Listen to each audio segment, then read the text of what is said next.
Hello guys, good morning. So welcome back to my YouTube channel. This is Otoboyson. So ngayon guys, mayroon tayong i-diagnose itong Suzuki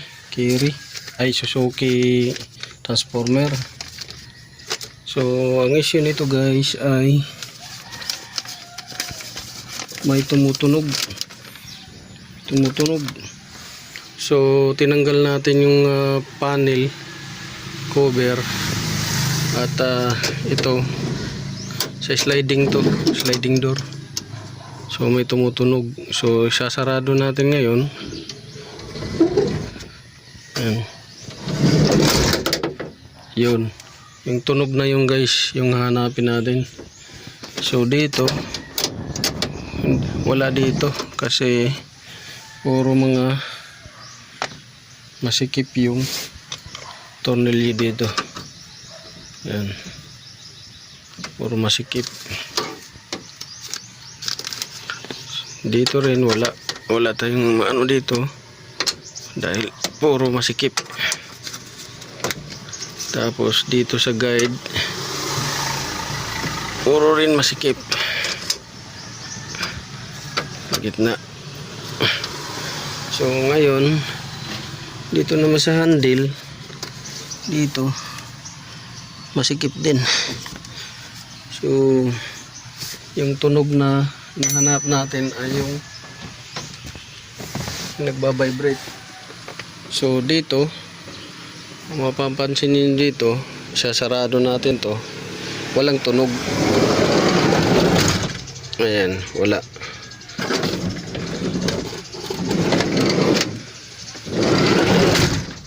Ayan, wala.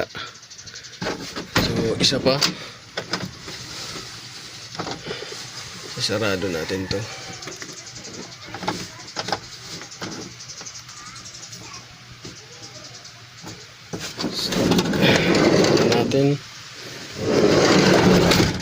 So, dapat ganyan. Walang tunog. Kaso dito, may tumutunog dito. So, yan yung ipipix natin guys. Paparinig ko muna sa inyo yung tunog. Kung saan ang galing yan, tunog na yan. So, siguro, may nakalimutan to ng dating gumawa. Or else, mayroong lumuwag na parte ng pinto na to. So, chinik natin yung ibabaw na bearing, medyo maluwag pero hindi yan magbabibrate. Pati yung sa baba hindi yan magbabibrate. Ngayon parinig ko uli sa inyo guys, paparinig ko sa inyo uli kung saan banda yung tunog. Ayan. So tumutunog siya dito banda.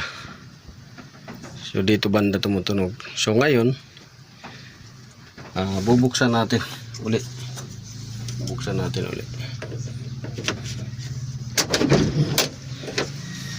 So ang tumutunog dito guys, ito guide ng salamin. So dahil wala nang bolt dito na isa, yan, wala na. So nakalimutan or na-lost thread or anything na kung ano nangyari dyan, hindi naikabit, nakalimutan naikabit, hindi nahigpitan, kaya nagkaganyan yan. So ito ganyan yan, tumuwag. So itong guide ng salamin ang nakalas. So yan yung ipipix natin ngayon.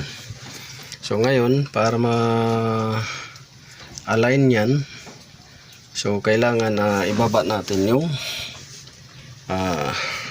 salamin. Bababa natin.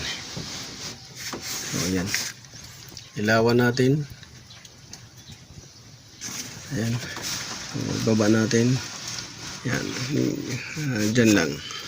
So naka-align na siya. Ngayon hihigpitan natin yan para sumikip na siya. So yun yung ano natin gagawin.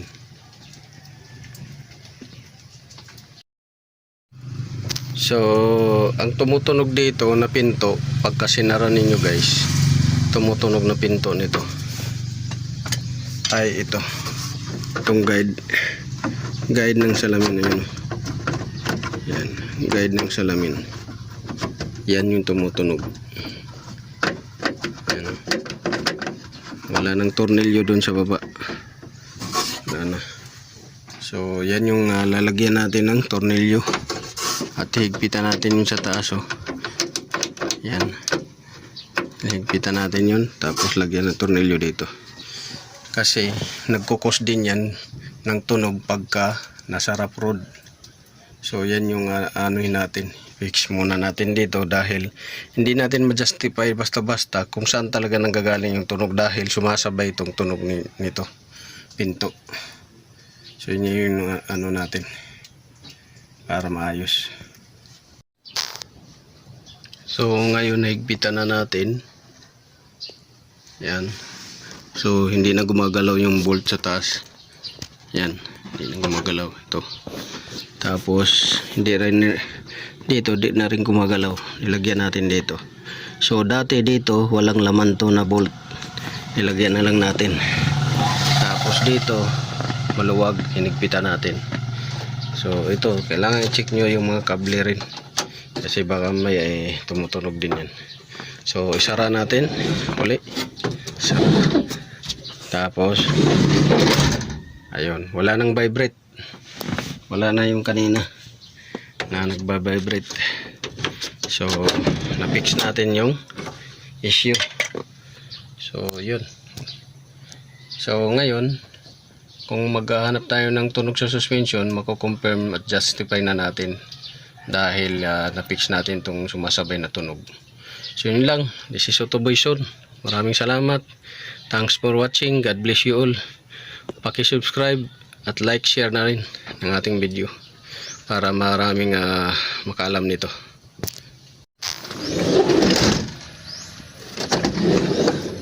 So wala nang tunog.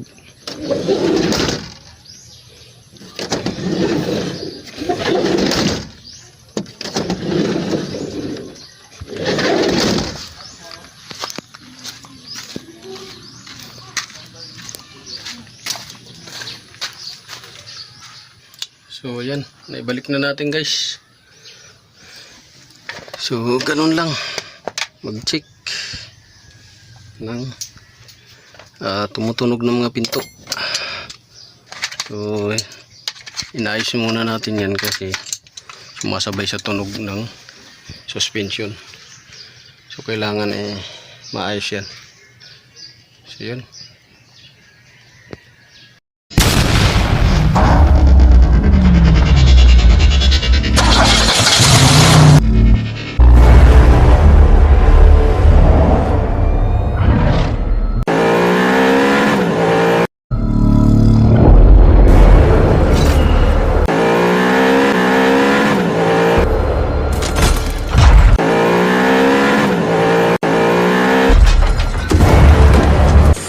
Make